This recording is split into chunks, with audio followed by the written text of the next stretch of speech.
Hey everyone, welcome back to the channel. Today we're going to dig into this Ford 360 that came out of our 69 F250 and see what exactly is wrong with it and why number 4 is letting us down. So let's go dig into it.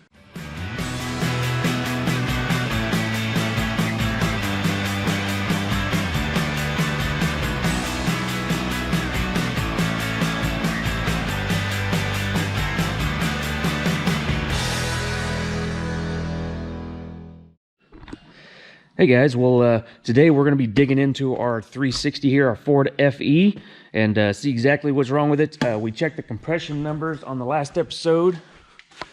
I got them here. Figured I would go through it before we tear down. So this would be like this. We have 135, no 138, 135, 140, 125. So that cylinder back there, number 8, is a little low. And number 1 here is 120, so it's a little low as well. But I might be able to live with those numbers. I started on this side and went to this side. So these two cylinders, I was like, they're kind of borderline. And then we got 142, 135. I was like, we might be okay. And then I got back here to number 4, the very last one I checked, and it was 90. So wasn't what I was expecting there, but that just put the nail in the coffin and meant I was pulling this engine and we're going to rebuild it. So if you don't know, I'm fixing this truck up to sell. So I was kind of borderline if I wanted to pull the engine and clean it up or rebuild it or what I wanted to do. And that just made my decision for me. So the engine is going to be all nice and rebuilt and clean. So I need to match this stuff right here to match the new clean engine that we're going to have, but that'll be later. Today we're going to tear the engine down and figure out what's wrong with number 4 and see if this engine's ever been apart before, because if you remember my previous videos on this truck, I think this thing is original 54,000 mile truck. Is it 54? Yeah, I think it's an original 54,000 mile truck. So I don't know if the engine's ever been apart. I know these valve covers, something's gone on with these valve covers. So something's gone on with this engine because these valve covers do not match the engine. But I don't know about the rest of it. So we're going to dig into that today. So you're not going to miss this, guys. I'm going to start tearing this thing down. And if I find something worth mentioning, I'll pull the camera out and show you guys.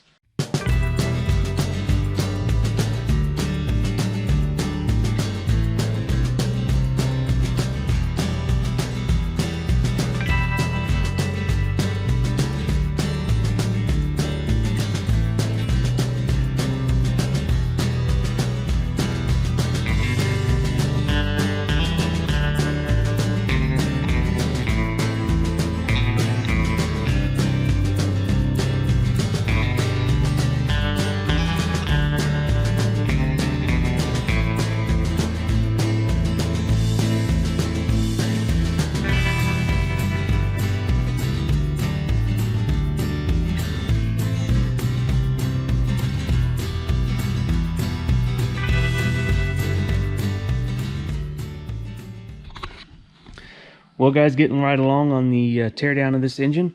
A few things I noticed. Looked like all of our push rods were nice and straight, so we didn't have any stuck valves when we initially tried to turn this thing over. Sometimes your engine can be stuck from stuck valves or anything like that, or the valve can be partially stuck and then you get it crank over and then it bends a push rod, stuff like that. But all of these were all straight, and so that means our valves are probably all free, which, I mean, we're going to do a valve job on the head anyway because we have it all apart. But anyway, it's nice to see that we don't have any major problems going on here. Another thing I noticed was these yellow valve springs. I don't think those are factory. The ones I'm used to seeing are kind of a bluish green color. That's the paint, the color they have on them. So I don't know if these are aftermarket and there's a different cam in here, or if they're a replacement, or if they're just different color. I don't know that. It's just interesting that most of the stock FE valve springs I've seen have had like a bluish green paint color on them. So we'll have to do some more digging on that and see if we find anything out on that stuff.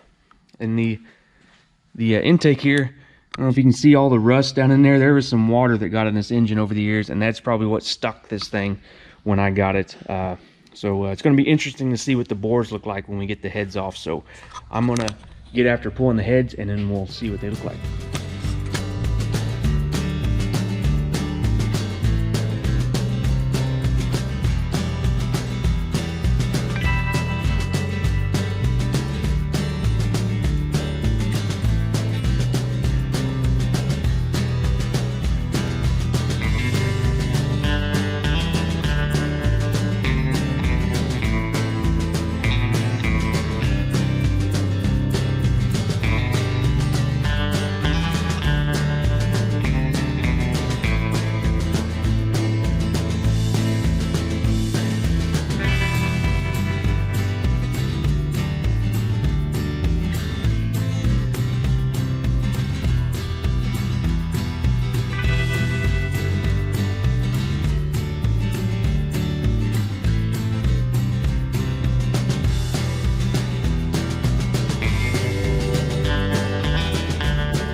Well, we got our engine stripped down here, mostly to a short block anyway.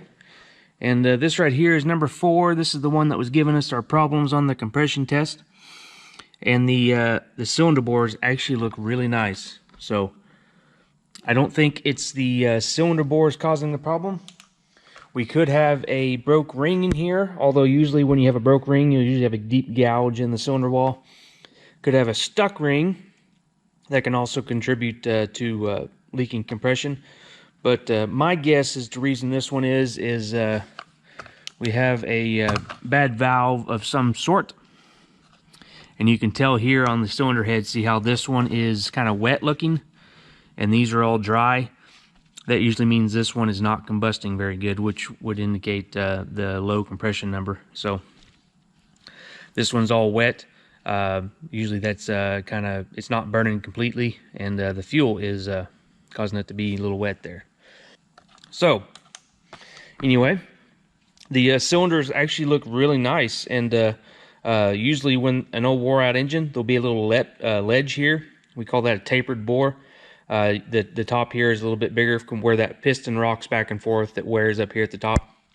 And you'll have a little ledge here that you can feel. And on this engine, there is barely anything right there. So that's a good indication that this is a healthy engine. Same thing over here. Now, where it gets bad is right here on this cylinder. Let me get my light again. I thought after seeing that number 4 bore and it was all nice, good shape, I came over here. I thought maybe we could just get away with rebuilding the cylinder heads and cleaning up this block and reusing it as is, but this one right here is the one that got water in it. I don't know if you can make that out, but there's pitting on the cylinder wall and rust. So this is the one. The valve was probably open whenever it was sitting for so long and let moisture get in here, water get in here. So this is the cylinder that was probably causing the engine to be stuck. So that might have been why it broke free so easy whenever I was getting it unfreeze, because it just had one cylinder that was stuck. But this right here is enough to make me want to rebuild the engine. We're probably going to have to bore it 20, 30 over to get rid of that pitting in the cylinder wall. And I think it's standard bore, because usually when you have overbore pistons, they have a 20, 30 or something stamped in the top of the piston for how many over they are. And these don't appear to have any of those markings, so I don't think they're aftermarket pistons with 20, 30 over pistons anyway. It still could be overboard, just not marked on the piston. So we'll have to measure it to know for sure. Right now, I'm going to pull the pistons out of here and look at the bearings, see if the bearings are standard or oversized or undersized, rather. And take a look at the size of the pistons. That'll give you a good indication of where the size of the pistons, if it's ever been hot or something, there'll be gouges in the side and the skirts of the pistons. But we'll just take a look at those, and I'll get this thing cleaned up out in the parts washer, and we'll take it to the machinist, and they can get started on it. Another reason I think this engine has not been rebuilt before or anything like that is that it still has this nylon toothed timing gear, and these things are pretty bad about breaking and getting loose, the teeth breaking off and stuff. So I think if it would have been rebuilt, this would have been changed. So this chain had a little bit of slack in it, not a ton, which the truck only has 50-some thousand miles on it, so it shouldn't have a ton anyway, but it did have a little bit of slack on it, so I know it wasn't a fresh new chain. So interesting things we're finding along the way, and I'm going to get into digging into the short block and get the crankshaft out of here and see what we got there.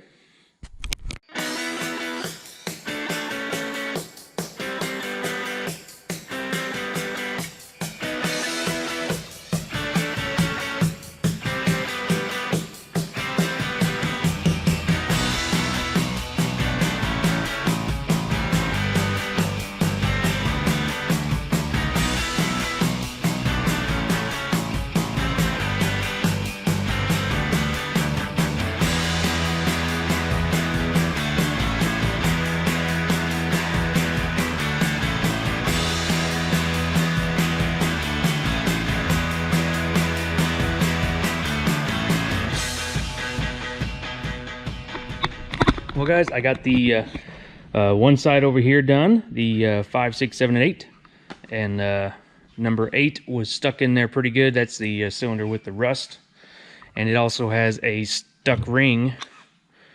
The top ring there was stuck in the groove, so whether or not that was contributing to the compression loss or not, we don't know. But we do know that this one was stuck in there pretty good. So that's going to probably mean a bore job for that hole, which means all of them. I mean, you can sleeve that one, but you can sleeve that one as standard and reuse the other bores and save your pistons, but the pistons are so cheap, it'd be better just to bore all of them, unless it's way over spec to where we can't get that bore clean. But the bearings actually look really nice. You see that gray color? That's what you want to see. Let me get that bearing cleaned up a little bit for you. Yeah, that nice gray color. That's what you want to see. There is it is through the first layer there. There's a nice matte gray color right there, and then it goes to a more shiny gray color. Right here is where most of the wear is going to be. So let's see. One of these had more right there. This one here is starting to show a little bit of copper. That right there. So you can see it's wearing through just right there down to the copper, which this isn't terrible. I've seen way worse. So this engine is actually in pretty good shape for being as old as it is. I think these are the original bearings. They have, you probably not, it's hard for me to even see not using the camera, so you may not be able to see it, but there is a Ford logo on the bearing right there. You probably can't see that, but there's a Ford logo on the bearing, and I can't make out the other numbers, but I'm pretty sure they're standard. I'll get the mic gauge out and know for sure, but being Ford bearings and everything else looking like it's original, I'm calling it safe to say this engine has never been apart, and is kind of grime, or like, not going to say dirty because it's actually pretty clean, but the discoloration you see here, that takes time. And right here, this discoloration here, that takes time to build up. So if this engine was recently worked on, they wouldn't be this dirty, which they're not dirty by any means. It's just the discoloration takes time to build up. And the pistons here, I mentioned the skirts. You can tell if it's been hot or something.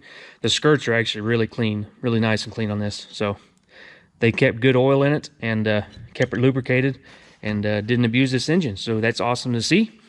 I'm going to get this other side yanked out of here, but I'm expecting the same as before. We have to look at number 4, but I'm going to get these other out and take a closer look at number 4 and see if we can tell anything else that's wrong with it. But I'm suspecting that the problem with that is the cylinder head, but you never know. But going to continue carrying this thing down, and we'll go on from there. Well, I got the last of the pistons out of the block here. Here they are here. This is number 4, the one that was giving us problems, and I didn't find anything wrong with it, so it's a good indication that it's that cylinder head causing problems with valves.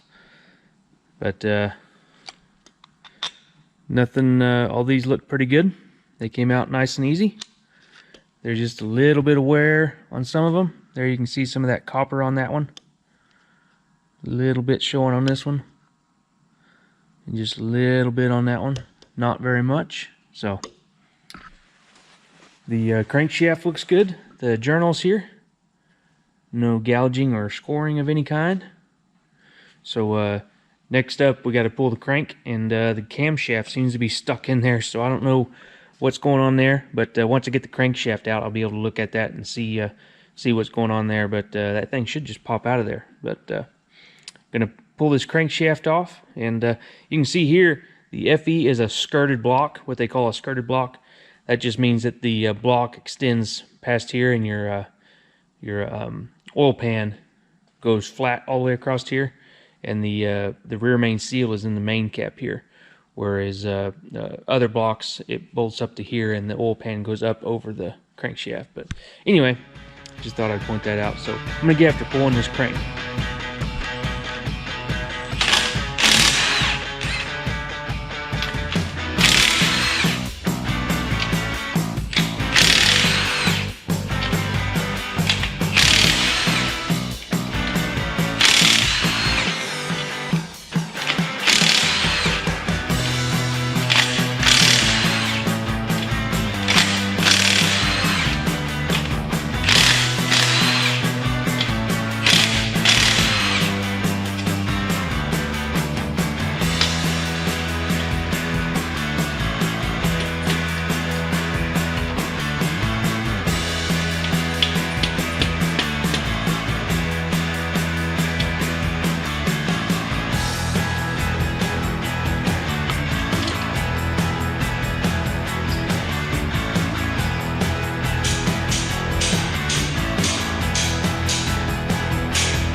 Well, I have the crankshaft and got the camshaft out of the block.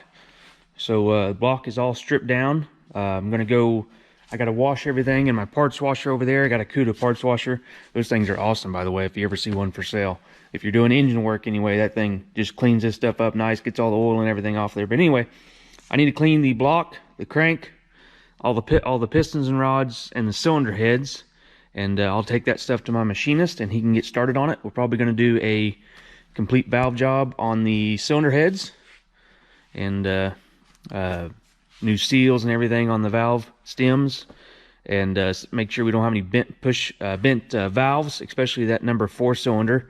Make sure we don't have a tweaked valve or something. But I'm gonna take the pistons just in case he wants to reuse this bore, but I'm guessing we're gonna have to get new pistons. So these rods will have to be pressed out and everything, and we'll get new pistons put in there, and the main caps. When you're taking stuff apart, you got to make sure you keep all your main caps in order, because they go back in a certain way. Usually Fords are numbered, though.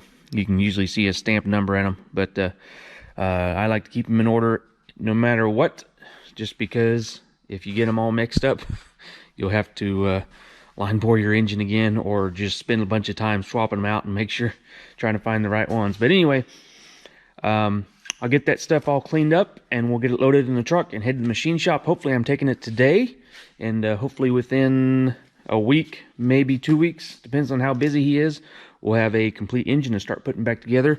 And right now we're waiting on the paint shop to be ready for this thing to go and get worked on for the outside. So I'm hoping that everything comes together and I'm ready to put it together and everything is here. But the likelihood of that happening is slim, I know. So gonna do my part to try to get everything done in timely order. So I'm gonna get this stuff cleaned up and headed to the machine shop.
Well, as you just saw, I just checked the rod and main bearing diameter, and crank.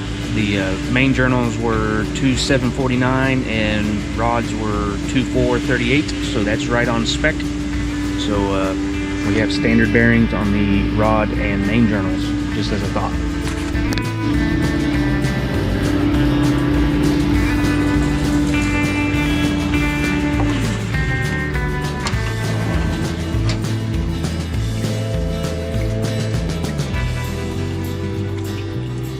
Nope, I got everything loaded in the Highboy here to go to the machine shop. Heads are all cleaned up. Got the oil pan, all the bolts and front cover. Basically, I'm going to have him assemble the long block. I like to bring the oil pan and front cover and stuff just so he can seal it up good, and we'll be able to haul it back a little bit easier with the oil pan and stuff on there. But crankshaft and camshaft are into that. But I'm going to take this stuff to the machine shop and hopefully get it back next week. Well, that does it for this episode, guys. I hope you enjoyed that. Just a little engine teardown of the 360 out of this 1969 F250. Well, next time we'll be getting that engine back from the machine shop and assembling it, so you don't want to miss that. Hit the subscribe button so you can see more. Like this video if you like this kind of content. I'll see you guys in the next one. Thanks for watching, guys.